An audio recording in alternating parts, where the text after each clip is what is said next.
I just don't look up. Yeah. Okay, everybody, before we move on to the next part, which is the evaluation piece, which is going to be really key for this part 1 and part 2. We had students ask us questions related to the budget, which is interesting. We said, do you have any questions? No questions. Then we go on break and everyone has questions. But I think we didn't specify related to the budget for your coalition. So some questions that came up were related to personnel. I had one student say, well, $100,000 isn't going to go very far. But remember, this $100,000 is for the coalition part. So for part 1, that first year, you're going to be bringing people together, developing your coalition, your branding, your mission, all of that is coming together in the first year to lay the groundwork for phase 2, which will be due next month, which you will have a budget of $500,000 or $500,000 to do the actual program. So you're not going, we won't expect to see your personnel be this heavy or your budget be this heavy on personnel. What are some of, how many people do you think you need to staff for this first part? 2, 3, huh? What did you say? 6 staff. 6 staff? No! 6 staff? So you want to reduce unemployment? Is that okay? Like locally, like hire 6 people to reduce unemployment, or is that your overall mission of your? No, like locally to reduce unemployment. So $100,000 is not going to go very far if you have 6 staff members. Is that what you're running into? Yeah, that's, and it's actually not necessary for what you need to do for part 1. So anywhere around the range of 1 to 3 people is probably sufficient for this part. So again, what you're doing, for part 1, and it's specifically the assignment says, what do you estimate are the coalition expenses, not the intervention or program expenses. So the coalition expenses involve, as Dr. Beatty mentioned, identifying and assembling the partners or the stakeholders, having meeting expenses of the stakeholder organizations, establishing a website for the coalition, having a kick-off event to announce the coalition in the community, developing perhaps letterhead or materials for the coalition, some travel expenses for the coalition members to come to the meetings, and things of that sort, okay? So at this stage, you have not designed your intervention yet, okay? So it's mainly, again, the expenses associated with convening the coalition members and starting the process of needs assessment and program planning, okay? And that effort will be led by your identified lead agency, right? Okay. So you may need a part-time or full-time coalition director depending on the scope of your coalition. So at least one person okay, paid person, again, full-time or part-time, who is leading the charge, who is inviting folks, who is arranging meetings, who is developing the meeting agendas, who is conducting, facilitating those meetings, collecting data for the needs assessment, overseeing the website development, planning the kickoff event for the coalition, okay? But that's really all at this point. Your staffing needs related to program implementation will be phase 2. Okay, is this clear now? And the individuals and the organizations that are part of your coalition, remember they're coming to the coalition for a reason. You've gotten their buy-in, so you're not necessarily having to get their buy-in by paying them, because they're only meeting, every couple of weeks or twice a quarter, or however often you're asking them to meet. And they may have expectations of them to be engaged and help, recruit people to come to your event, but they don't expect payment for that because they're getting a lot out of being part of the coalition. So you're not going to have to pay each organization a certain amount of money. Now that defeats the purpose of actually forming a coalition, because one of the purposes is to pool resources and to have them contribute to the coalition, not vice versa, okay?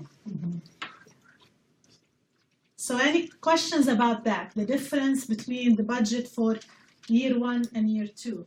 Okay, so for year 1, again, very simple budget. I'm sorry, for phase 1, very simple budget focused on the coalition expenses. For phase 2, you're going to be doing your detailed personnel and non-personnel expenses to implement your process objectives, which you have not developed yet, right?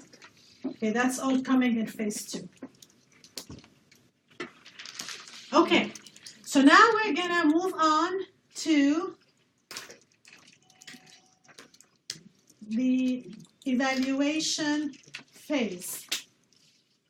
So at this stage, we have implemented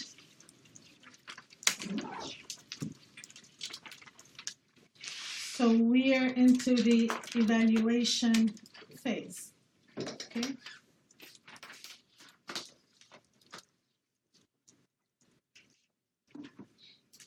Again, one of my favorite topics is program evaluation. For many years, I taught program evaluation to senior undergraduate students, bachelor's students, and actually the very first course that I taught at ETSU when I joined ETSU was the doctoral course in program evaluation for the doctoral students. So I'm going to distill this full course in this hour now. Okay? You ready to jump in? Okay. So 3 major types of evaluation. This was one of the questions on the quiz that you had last week. Okay?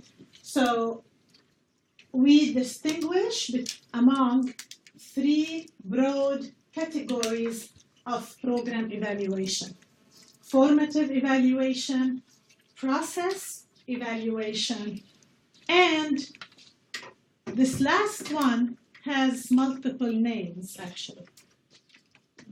And they are, ready? Effectiveness evaluation, impact evaluation, outcome evaluation, summative evaluation. Okay? They all refer to the same thing. Okay? Basically assessing how effective you are in achieving your program's impact and outcome objectives. So that's why, again, we can say effectiveness evaluation, impact evaluation, outcome, or summative evaluation. So let's start with formative evaluation, then we'll talk about process evaluation, and then effectiveness evaluation. Formative evaluation, sometimes folks confuse a bit formative evaluation and process evaluation. And actually in your textbook, it's not explained, very clearly. But there is an important difference between formative evaluation and process evaluation. And that difference is highlighted here in this first underlined word. So formative evaluation occurs while you are developing your program. Okay, so does this mean before, during, or after program implementation? Before program implementation, right? So again, formative evaluation occurs while you are developing your program. Okay? So let's say that we are developing a tobacco-related program. And as part of this program, we will be putting up billboards around town against tobacco use. Okay? We design those billboards. And we, as the program planning team and the designers and the health educators, we love those billboards. Okay? We think they're amazing. We spent lots of time and effort designing them.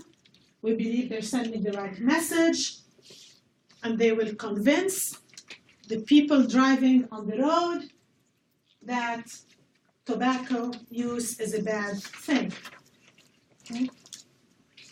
Before we make those conclusions about the quality of those billboards, we should test them. And we should test them not with ourselves, because we are not the target population for the program. We should test them with members of the target population. So if the billboards are designed to appeal to the youth in our community, then we should test them with the youth. If the billboards are designed to appeal to pregnant women to discourage tobacco use during pregnancy, then we should test them with pregnant women. Basically, we should convene a group or multiple groups of youth or of pregnant women and show them those billboards or the brochures that we've developed, or the flyers, or the educational video, or the website, or whatever materials we are developing. And get their input, their feedback about those materials. Are the materials attractive? Do they catch their attention? Is there anything offensive about the wording that we are using in those materials? Are they culturally appropriate?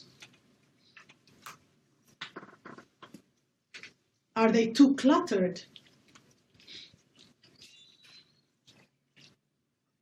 And ask them, well, what do you think the message is here? Tell me in your own words what this billboard is saying. Tell me in your own words what this brochure is saying. And if what they tell you is different than the message that you are trying to convey, right, then there is a disconnect there. Then you're not really communicating that message well. You need to go back and revise your materials and test them again. So the formative evaluation, again, its purpose is to evaluate the quality, the attractiveness, the appeal, the relevance, the appropriateness of whatever materials and messages you are designing and planning to use. Now, you may tell me, well, we are not designing materials from scratch. Okay? There are actually some very effective brochures about tobacco use that the CDC has developed, and we're going to use those same materials here in Johnson City. Do we need to do a formative evaluation? Do we need to pilot test them? What do you think?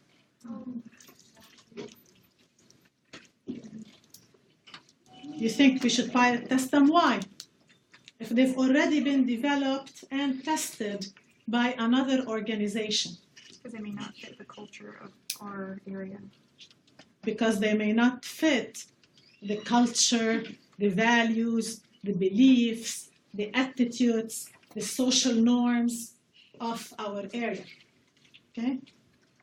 So we need to, even if we're using materials that have been developed and tested by other organizations, it's still a very good idea to test them with members of our target population.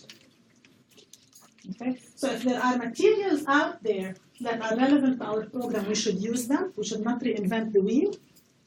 But again, it's best practice if we pilot test them.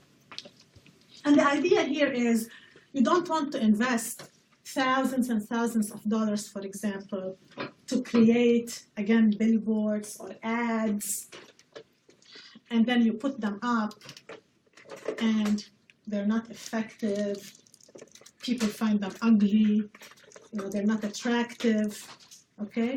So that's a complete waste of resources. So that's formative evaluation. Process evaluation.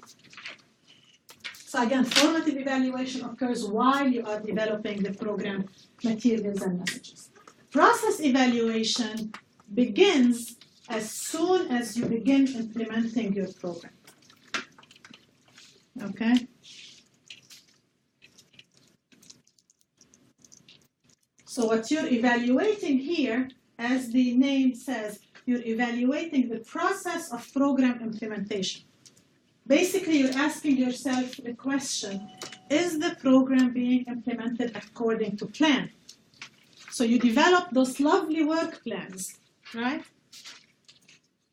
A different work plan for each of your process objectives. You defined the different activities that you should do, the time frame for each activity. You have your budgets. Now you started implementing the activities. So as part of process evaluation, we need to be asking, okay, are we following that work plan? We said that we will have the program staff hired within 3 months. We are 3 months into the program. Have we hired the program staff? If yes, great. If not, we need to stop and figure out why not?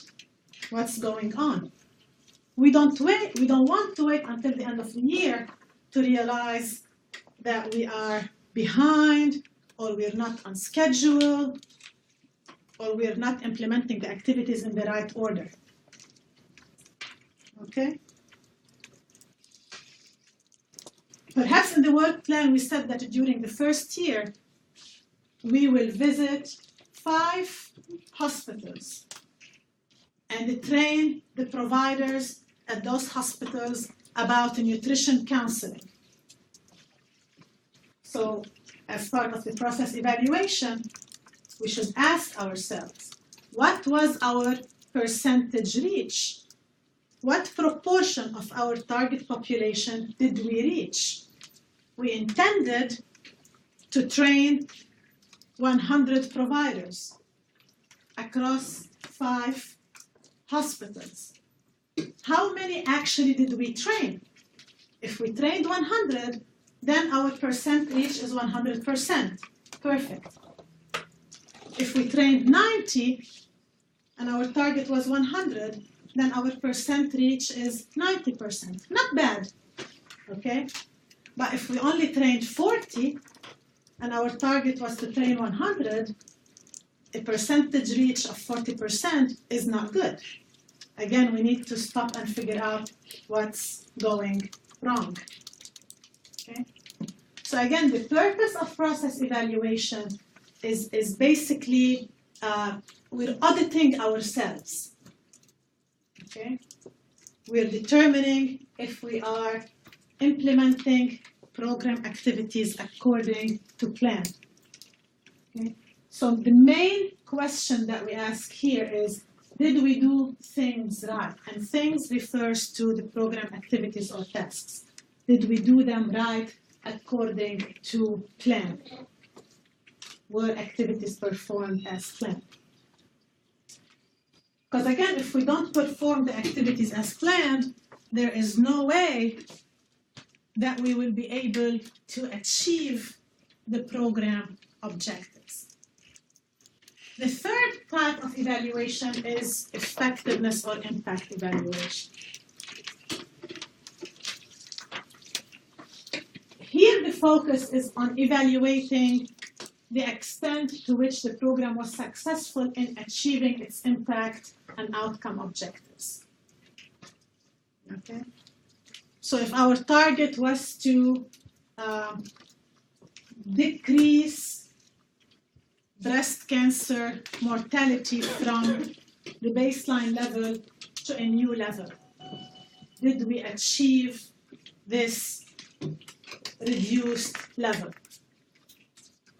If our target was to increase the proportion of women who get screened for breast cancer, again from the baseline level to a new level, did we successfully achieve the desired level?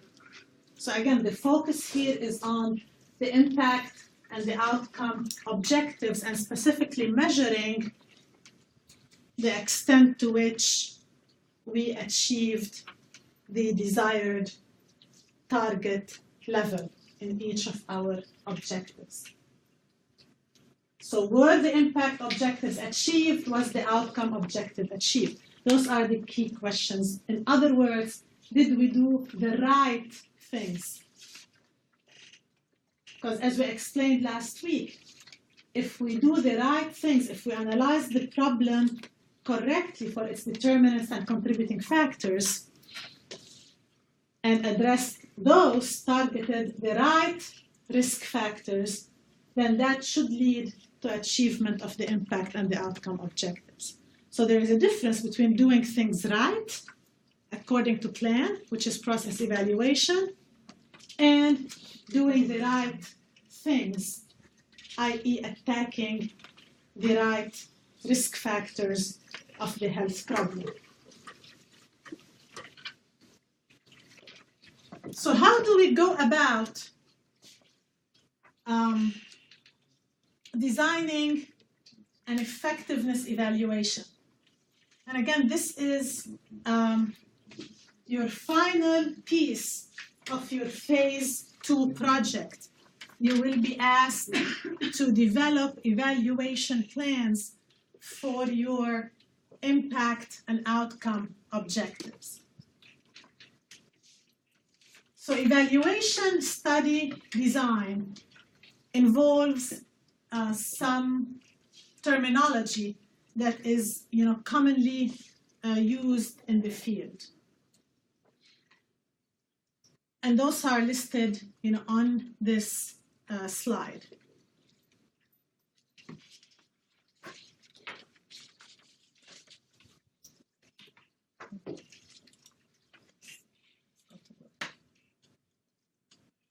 So let's start to explain this in a way that, using some examples, in a way that brings it home.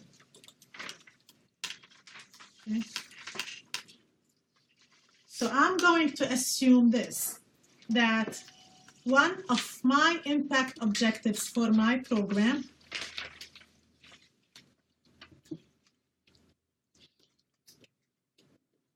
was to increase the proportion of women 50 years of age and older in Washington County, Tennessee, who receive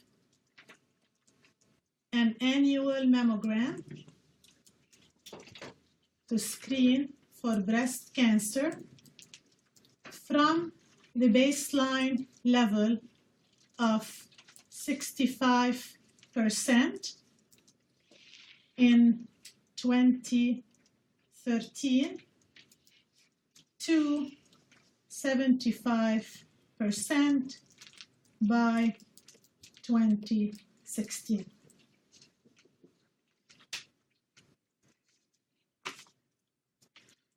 Beautiful objective, right? Super smart. The thing is not even a complete sentence.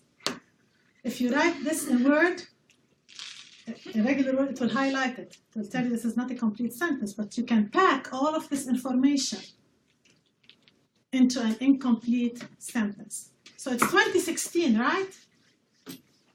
So now I have to answer to my funding agency.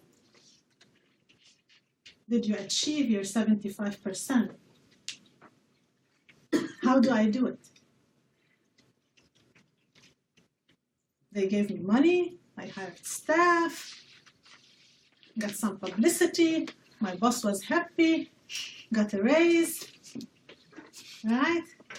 Now is judgment time. How do I do it?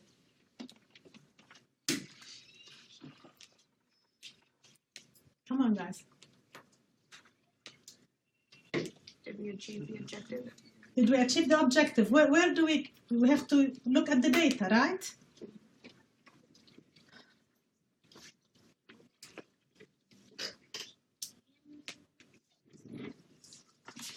So we have to collect data about the proportion of screened women in Washington County in 2016 and compare that to 2013, right? If the data are already available from a secondary source, we can use it. If not, we have to collect it ourselves. So what's our variable of interest here? What's our outcome variable? What are we measuring?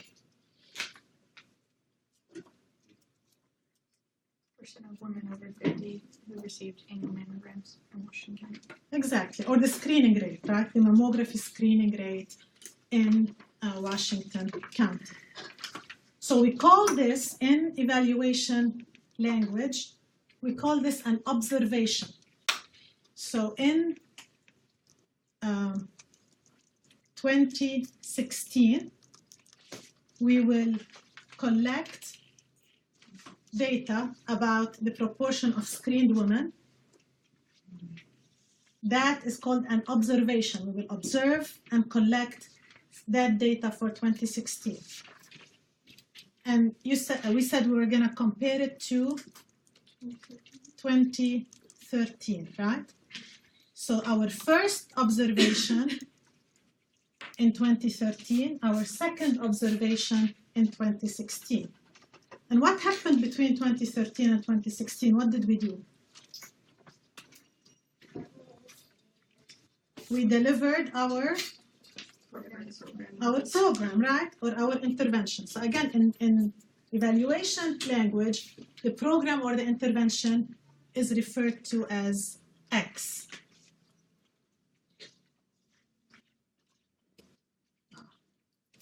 Okay. And this data, we're collecting it in Washington County. So Washington County is our intervention county or our experimental group, okay? The experimental group is the group that receives the intervention. So we put an E before those observations. So what this is saying is we are collecting data from our experimental group or intervention group, which is Washington County. We're collecting the first observation in 2013. This is the baseline observation, which we know is 65% of women screened. Then we're going to deliver our intervention aimed at increasing screening, which we designed last week. And then in 2016, we will collect another observation, a second observation, about the percentage of women screened. So O1 is what? What's that figure? 65%. We know that because that's baseline data. O2 is, what are we hoping O2 will be? What's the desired O2? 75% is the desired O2. But it may be less than that or more than that, right? Because that's has to be an actual observation. But let's say that we collect this data and it says 75% of women in Washington County in 2016 are receiving an annual mammogram. And we celebrate, right? We should celebrate, right? How are we going to celebrate? How do you like to celebrate? Go out to the beer?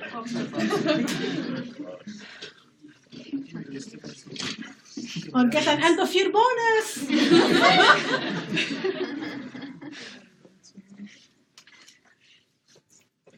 So we celebrate, right? We do a press release and we brag about it. And we get the bonus. And then we write it up. And we submit it for a journal for publication, right? And they reject it. And we can't figure why the heck they rejected it. Because we achieved our objective. They don't know what they're doing. It's a conspiracy against us. We submit it to another journal. Heck with them. It gets rejected again. Why is it being rejected?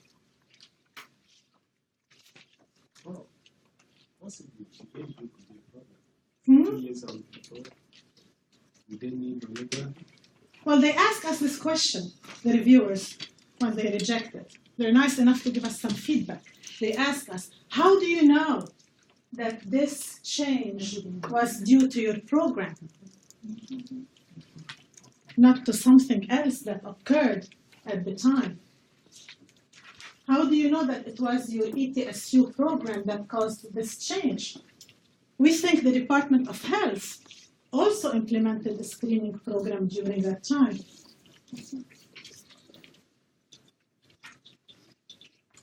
How do you know that your local hospital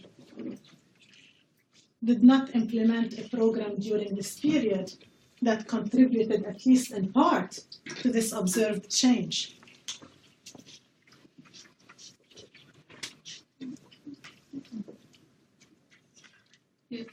And we're like, we don't know, we don't think about that. If you have a comparison group of like a neighboring county that's similar. So we don't have a comparison group. Exactly, that's the problem. Because we don't have a comparison group, there is no way for us to control for what is known as history bias.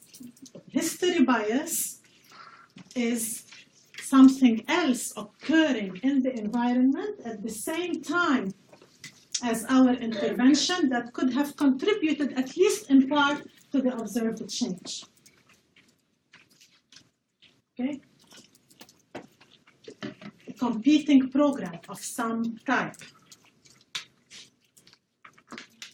That's a history bias. This design, when we only look at the experimental group, meaning in this our example at Washington County, and compare data before and after the intervention, meaning pre-intervention and post-intervention, this design is called the pre and post design. This design falls into the category of non-experimental designs. Okay? Non-experimental designs are the weakest evaluation designs out there. There's no comparison group or control group, and there are no multiple data collections before and after the intervention. So one shot before, one shot after, just from the intervention group, produces, again, a a quick and cheap evaluation, but an evaluation that may not generate valid findings. So our findings are open to all sorts of bias, including history bias that affect the validity of the findings and our ability to attribute the observed change to our intervention. Okay. Non-experimental designs, folks, they work well if you are trying to assess the achievement of your process objective. So if it's a very, short-term objective, a short time period during which it's unlikely that something else happened in the environment. But those designs, again, are very weak for intermediate and long-term impact and outcome objectives because, again, the longer the time frame of the objective, the higher the chance that a competing program occurred in your area that impacted your outcome. So to enhance on this design, we can add a comparison group as was suggested. The comparison group does not receive our intervention. Okay. We also collect pre or baseline data from the comparison group, and we also collect post or follow-up data from the comparison group, but we do not deliver the intervention to the comparison group, so there is no X here.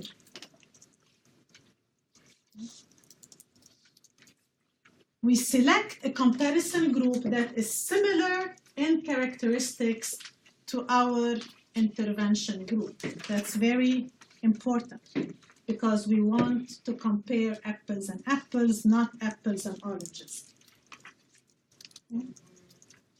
So if our intervention group is women in Washington County, then we may want to select, again, another county that has similar characteristics to Washington County as our comparison group.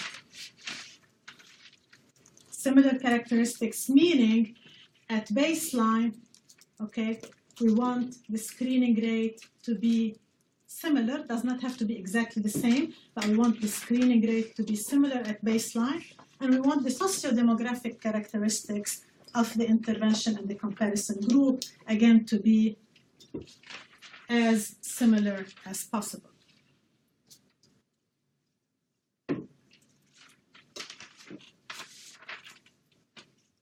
So ideally, what do we expect O3 to be?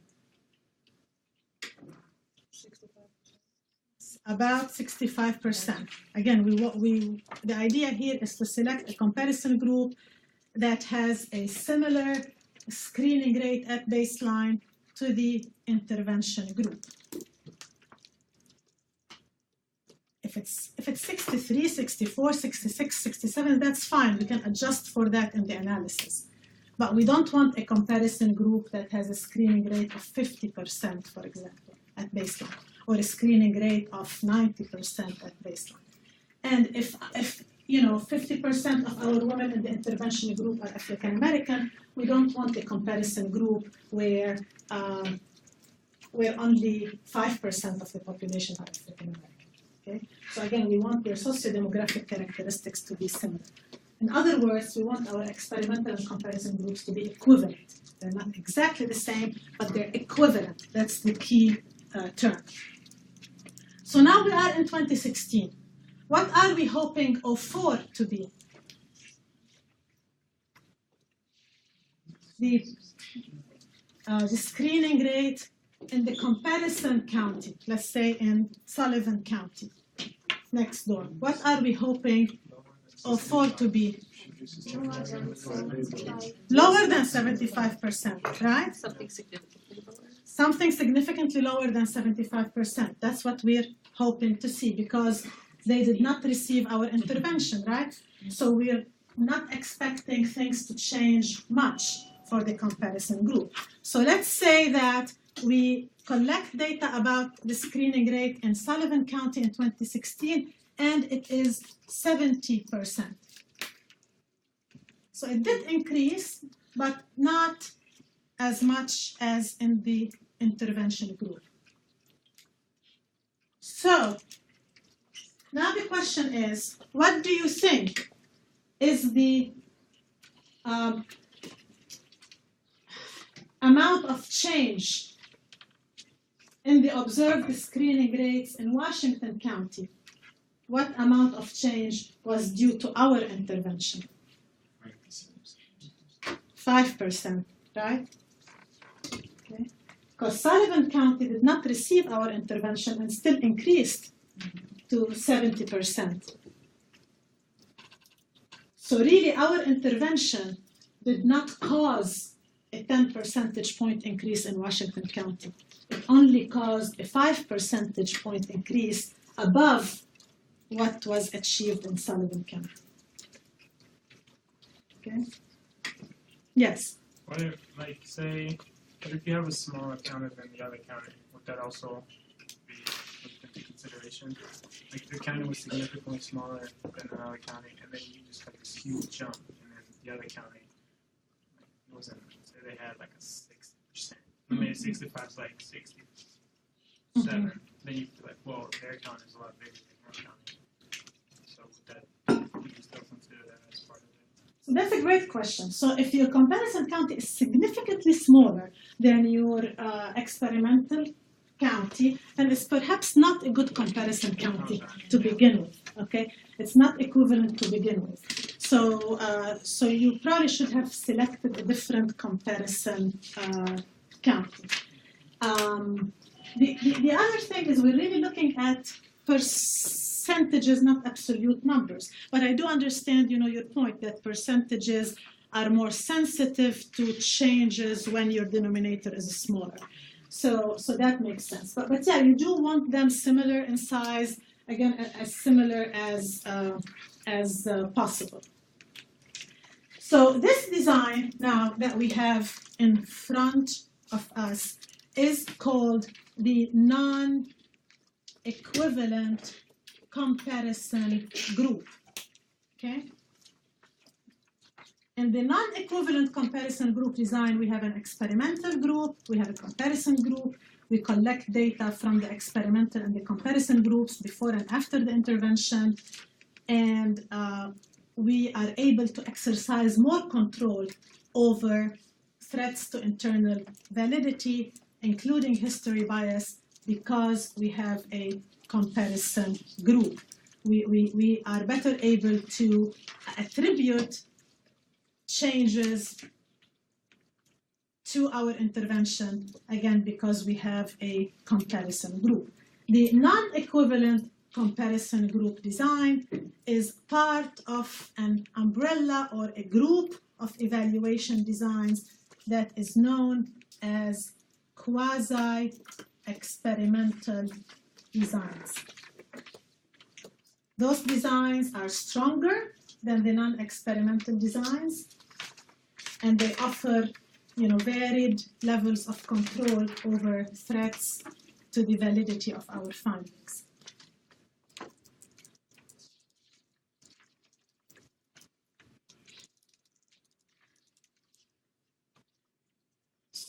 So now let's assume, like Manny was saying, we looked at different counties around Washington County, and we really were not able to identify an appropriate comparison group. Either because the baseline screening rate in neighboring counties was very different, or because the sociodemographic characteristics or the county sizes were very different. Okay? So we were not able to identify an appropriate comparison group. So this is not an option.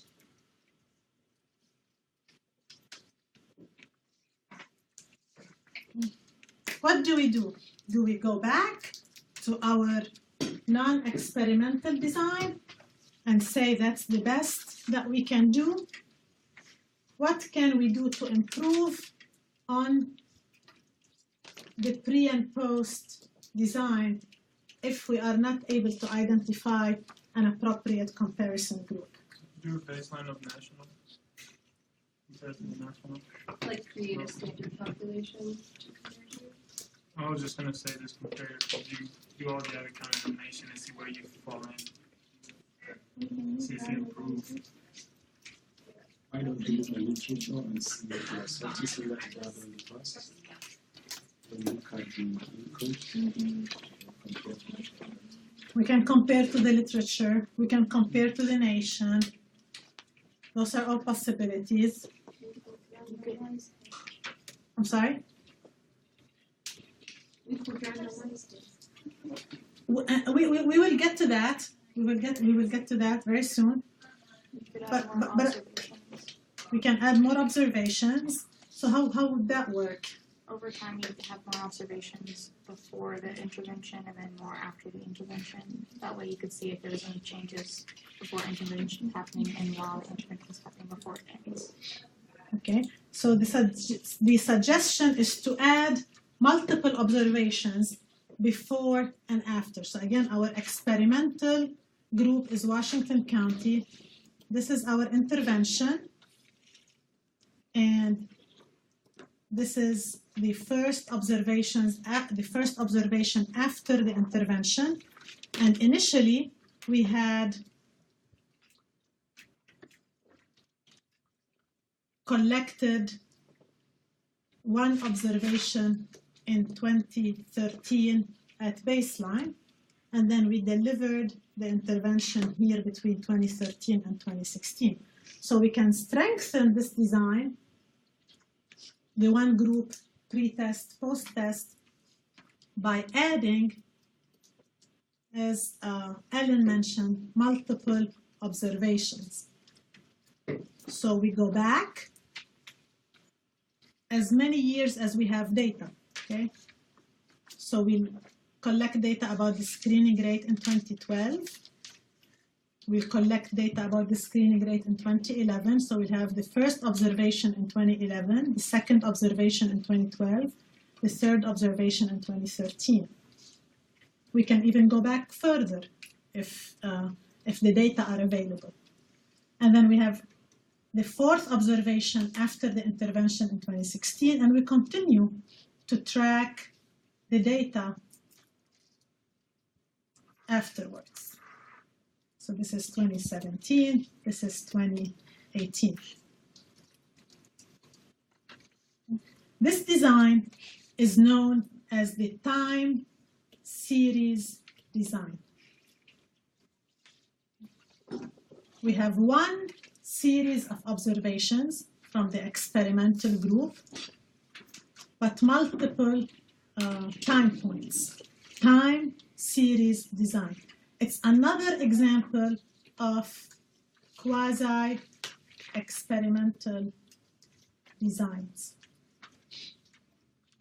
The time series design works very well if you are collecting data from secondary sources, meaning the data are already available, are collected as part of regular surveillance and data activities.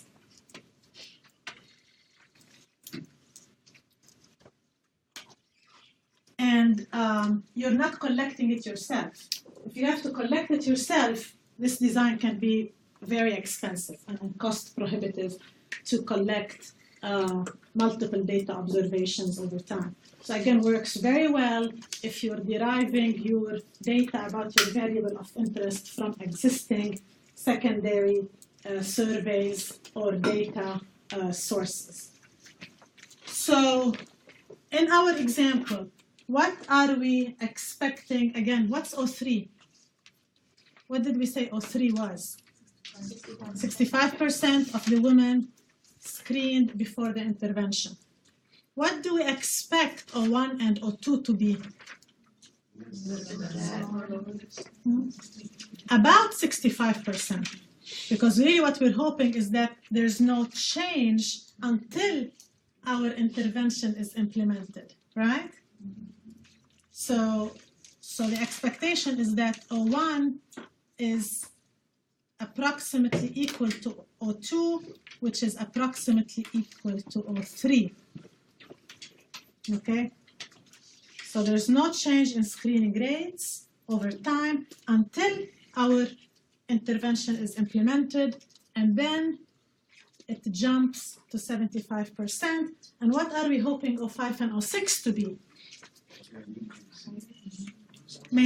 At least maintained at that level, or increasing but not going back to 65%. So again, we're expecting O4 to be approximately equal to O5, approximately equal to O6 at 75%.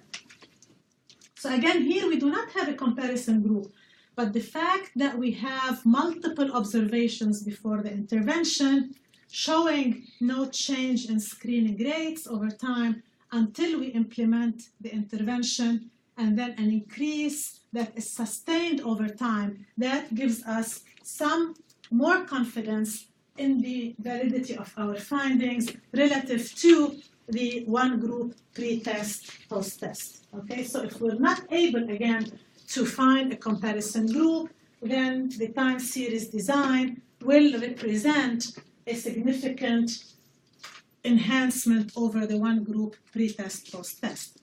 Now, if we're able to marry the two, if we're able to combine the non-equivalent comparison group design that includes a comparison group with the time series design, then that's great, okay?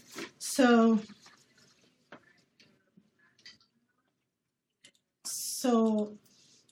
if we have again the what happened?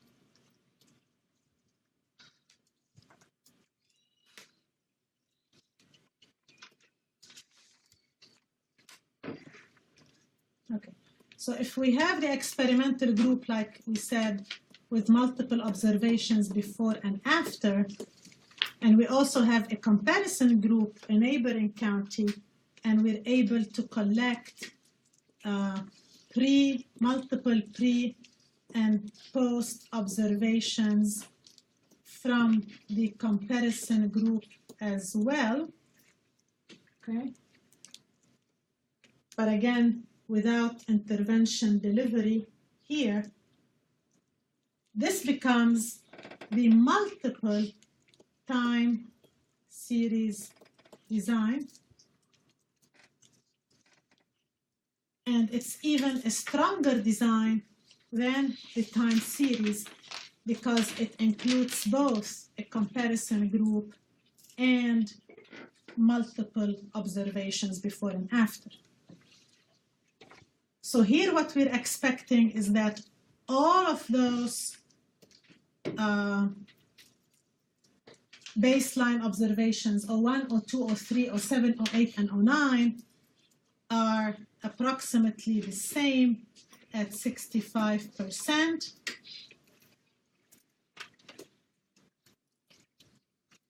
We're expecting O4, O5, O6 at 75%. And we're expecting O10, O11, and O12, again at less than 75%, either the same as baseline or a slight increase. So this is also the multiple time series design is also a quasi-experimental design, combining the features of both the time series design and the non-equivalent comparison group. Again, this design works well if you are obtaining your data from secondary sources. Okay. So we've talked about non-experimental designs. we've talked about 3 quasi-experimental designs that again offer more valid results than non-experimental. The third category of evaluation study designs is the randomized control trials. Anyone heard about the RCT design? Okay.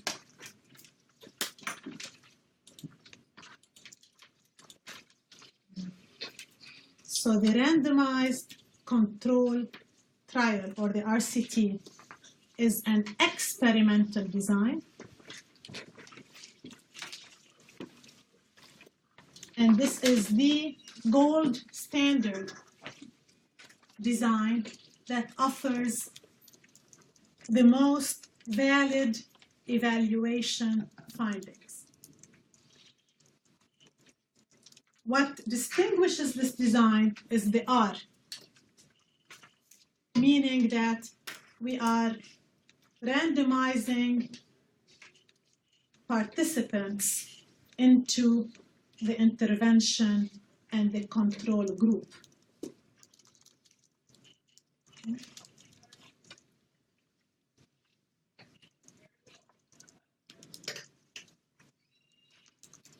So let's say that I've developed,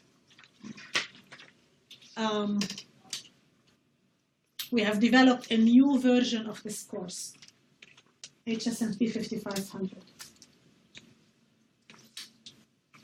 The same course objectives, but the content is going to be very different. Okay? Different assignments, different projects, and we want to evaluate if this new version of HSMP 5500 is the same, better, or worse in terms of student achievement relative to the current version. Okay? We can do that through an RCT design. So at the beginning of the semester, we can randomize you guys into 2 groups using a computerized random number generator or some other form of randomization. Half of you will be in this version, and half of you will be in the new version. And we will test you at the beginning of the intervention on the course objectives. Both groups will be tested at the beginning of the semester about their knowledge of the course objectives. And then at the end of the semester, again, both groups, those in this version and those in the other version, will also be tested. And we can compare the scores. Okay. So in this case, we have an experimental group which is receiving the new version of 5500, and we have a control group that was established by random allocation. Okay, what's the matter?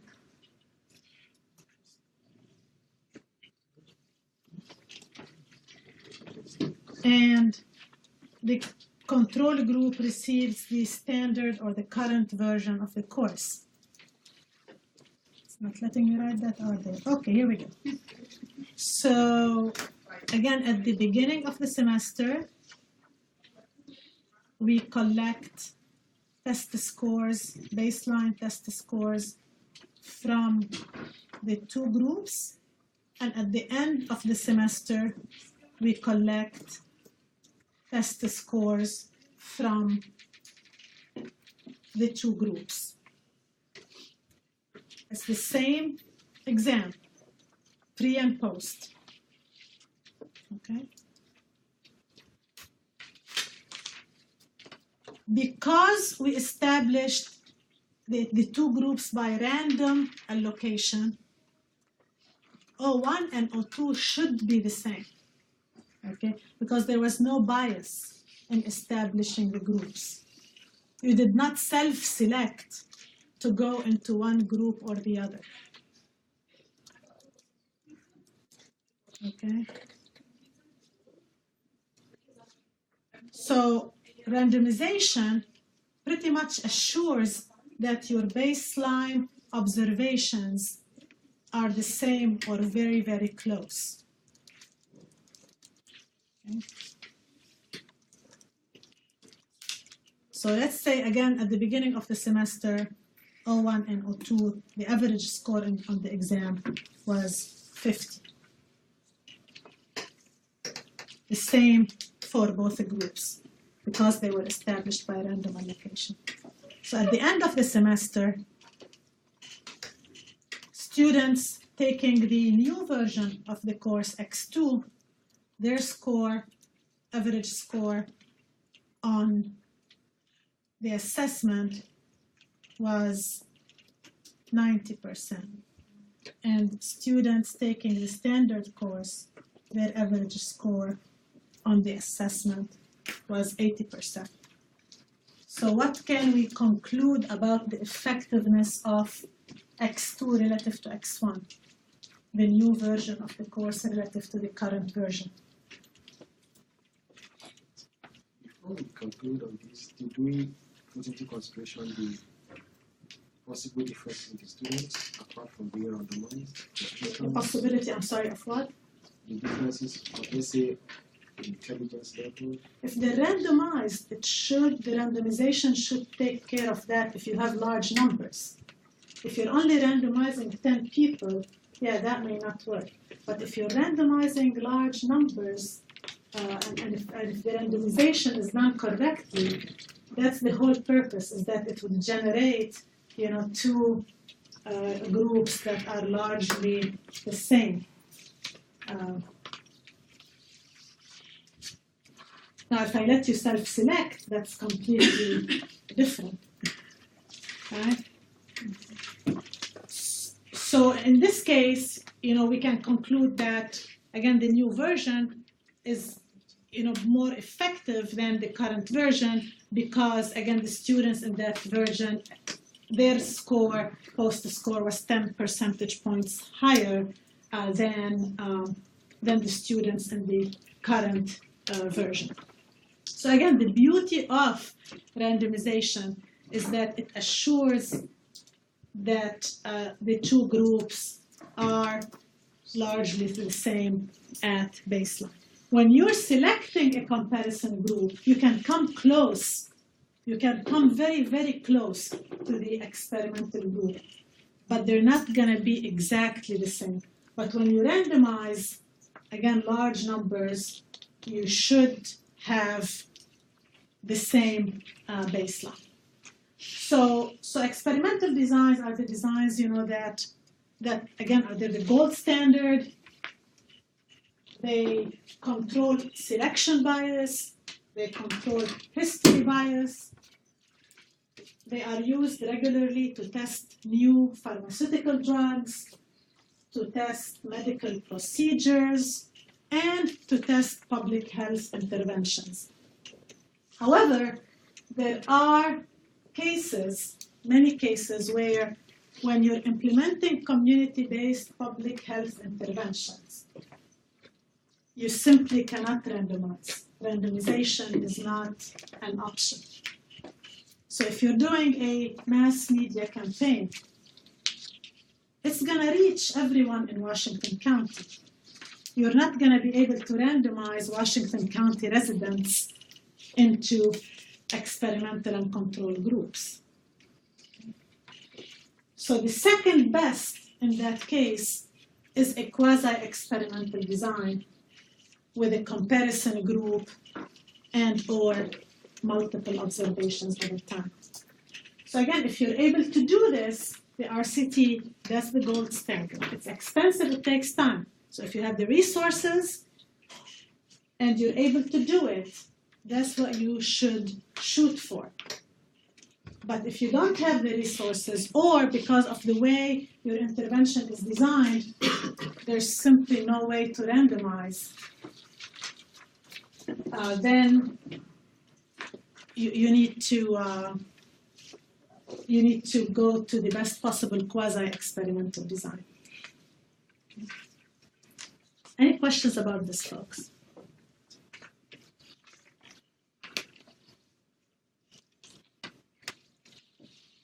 So again, for your phase 2 of your project, you will be asked to develop an evaluation plan. You will actually develop 4 evaluation plans. One for your outcome objective, one for your impact objective, and one for each of your process objectives. And you can use different study designs for different objectives, depending on what those objectives are. Okay. Now, at the end of this PowerPoint presentation, there are, 3 case studies, brief case studies. Okay. So I would, encourage you as a post-class assignment, go over those case studies and determine, what type of design was used in each. Again, they will help you better understand what we discussed today. Any final thoughts or questions or ideas?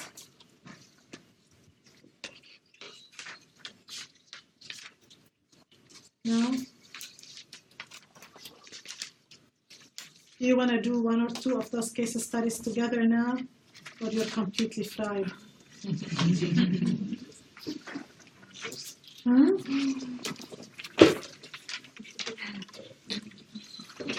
You want to do one? There's something with this gender gap. It's like, the girls like, go. Okay, let's do one. Nice. Okay.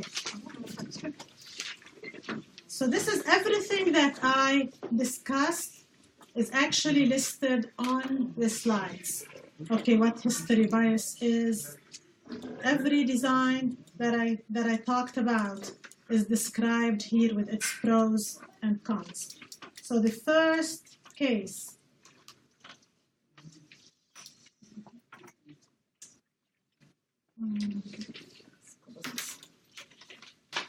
Okay, so a prenatal care clinic conducts a smoking cessation program. 50 smokers complete a questionnaire about smoking knowledge, attitudes, and beliefs. Then they receive a counseling session and a self-help cessation manual. The 50 patients complete the questionnaire again at their next monthly visit. Okay? So just based on this, what type of design was used?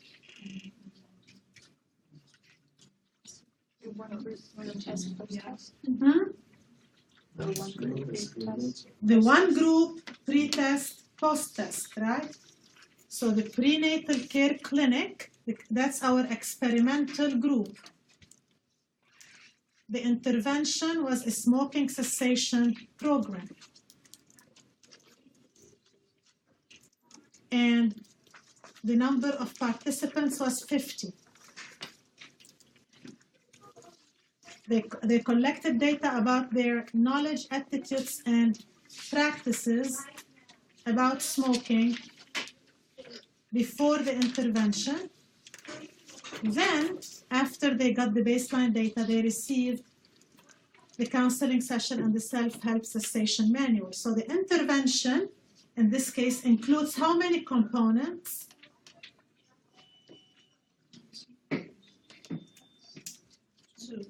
2 components. What are they? The counselors and the supports. The counseling session and the self-help manual, right? So it's an intervention with two components. The 50 patients then completed the same questionnaire again at their next monthly visit. So that's your O2. Right? So one group, pre-test, post-test, non-experimental design. The following is reported. Increase in health belief score, 60% to 95%. So 60% is what? Your O1, your O2, your X, your E. What is 60%? Your O1. And what is 95%? Your O2.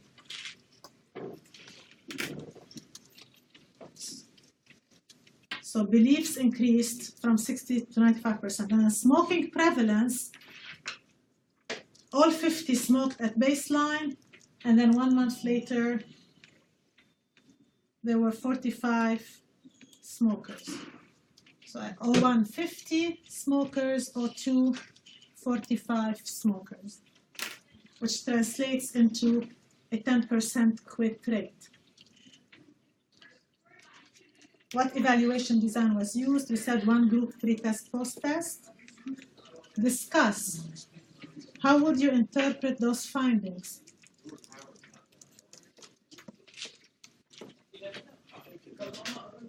What do you think? The health belief score is like pretty significant, so that might be more so related to this, but like the actual prevalence of smoking is difficult to determine. Plus, we don't have a comparison group. So both the health belief score improved and smoking prevalence improved, right? So on the face of it, it appears that this intervention worked, okay? But again, because there is no comparison or control group, it's difficult to attribute those observed changes to the intervention. Now, a caveat here is that how much time elapsed between O1 and O2? 1 month only, right? So that gives us some confidence in those findings, because again, it's unlikely that a competing intervention occurred within 1 month, okay? But certainly, we cannot conclude, for sure that those findings are due to the intervention. Case 2. Another smoking prevention program. This one implemented in the schools of the state of North Dakota. In 9th grade classes starting in 2010.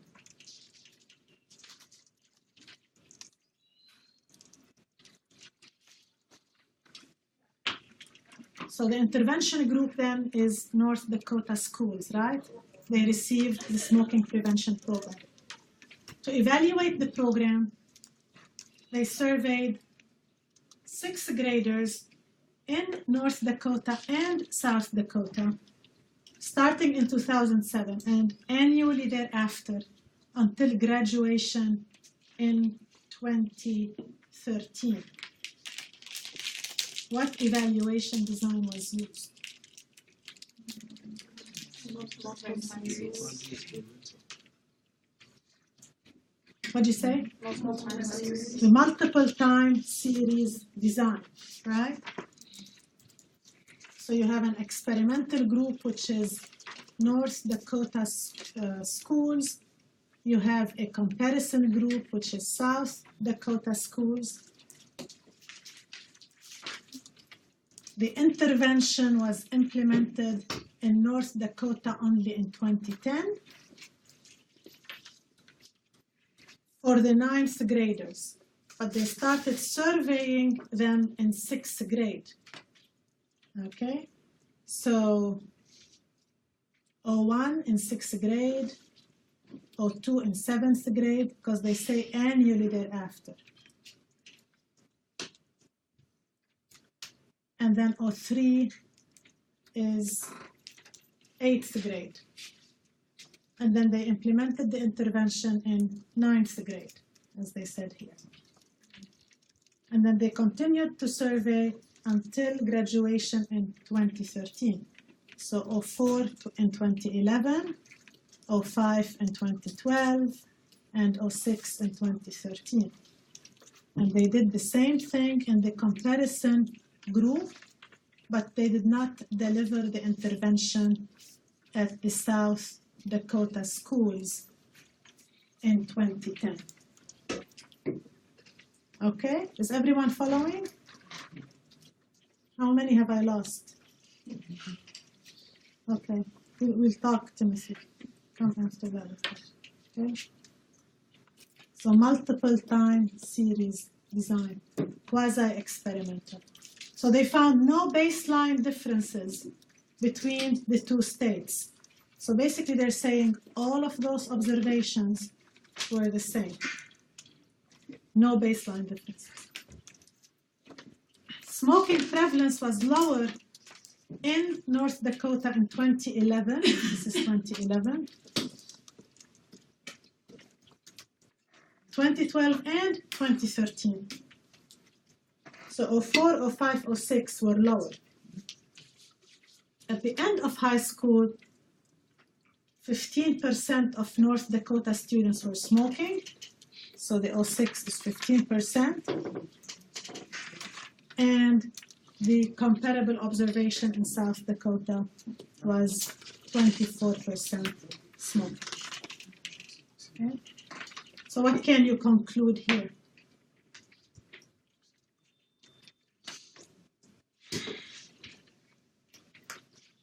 Is effective. That the intervention was largely effective in decreasing smoking prevalence in North Dakota high schools by 9 percentage points.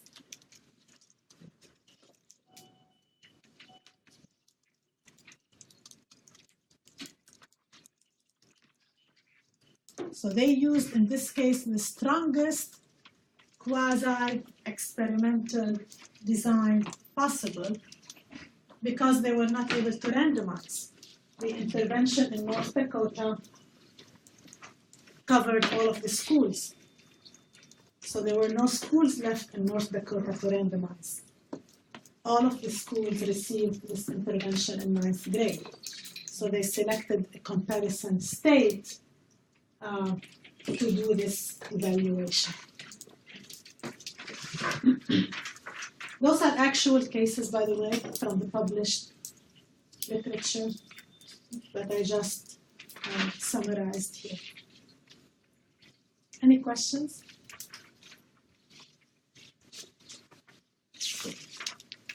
No? You guys look tired. Next one. You're gonna get killed on the next one. We're gonna have to call some bodyguards to walk in.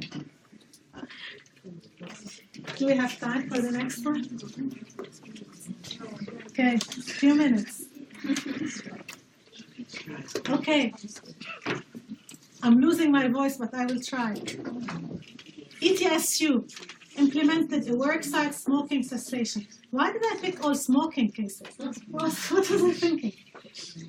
ETSU implemented a worksite smoking cessation program. So worksite program. 400 smokers participated.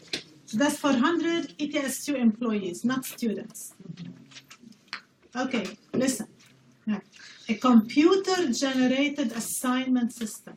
What does this tell us? Randomization. Right? It's beautiful, I'm telling you. You just have to read it. A computer-generated assignment system was used to group participants into 4 groups with 100 people in each. So 400 employees were smoking. They all said, we want to participate in this smoking cessation program. We put them all in a funnel, we shook the funnel, and then we separated them into 4 groups. No, we used the computer system rather than the funnel. So the group A, group B, group C, group D, those are the 4 groups. How many people in each group? What's the N in each group? No, it says for What's the groups N in each group? Where's 100? Okay, so N equal 100 in each.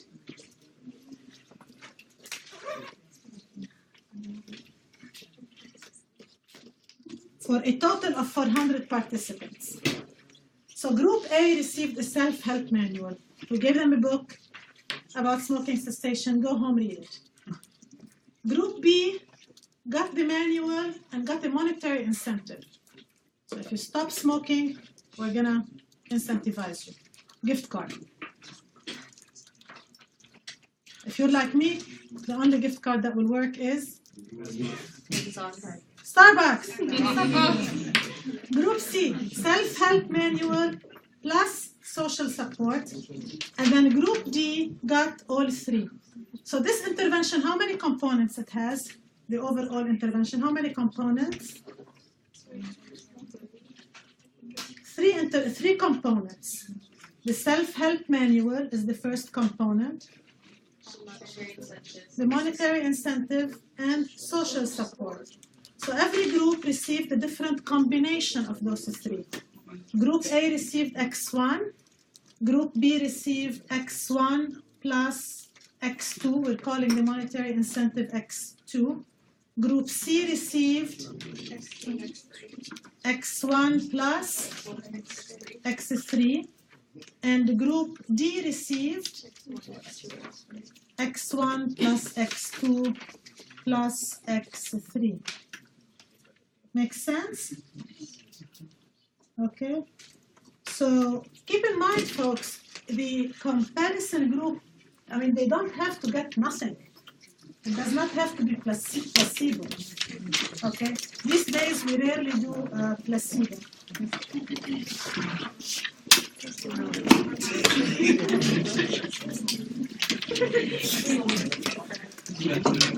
I have 4 more minutes.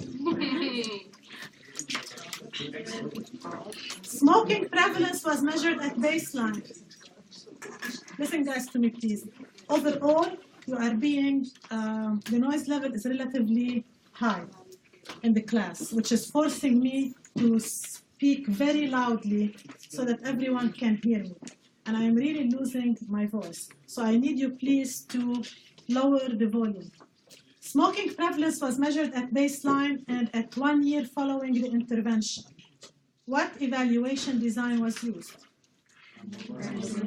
Randomized, controlled trial. Okay? So in this case, with 4 groups and a before observation from each group and a follow-up observation from each group. Baseline observation, sometimes called pre-observation, and the follow-up observation, also known as post-observation. So it looks something like this. Group A, Group B, Group C, Group D. O1, X1, O2, O3, O4, O5, O6, O7, O8, X1, X2, X1, X3, X1, X2, X3. Okay? Basically, we turned the narrative that was on the previous slide into a charming presentation using evaluation terminology. Okay, so a chi-square analysis revealed no difference between A and B. So they're saying O2 and O4 were the same. Also, no difference between C and D, which means O6 and O8 were the same. What do you conclude about the effectiveness of the monetary incentive? which X is the monetary incentive? X2. So what do you conclude about the effectiveness of the monetary incentive if O2 and O4 were the same? It's not effective, right? Because adding X2, adding the monetary incentive to the self-help manual is not making a difference in the outcome. But if we had just done this, if we just looked at group B by itself, without having a group A, which is our comparison group in this case, group A is our comparison group. If we just looked at group B, there would not have been a way for us to determine that X2 is not effective. The only reason that we're able to conclude that X2 is not effective is because we have a group A as our comparison group that's also receiving the self-help manual. Okay? So you see why it's always beautiful to have a comparison group and to put your phone off. So, okay. So final call for questions. Timothy, we can talk. Final call for questions. Going once. Going twice. You're out of here. Bye.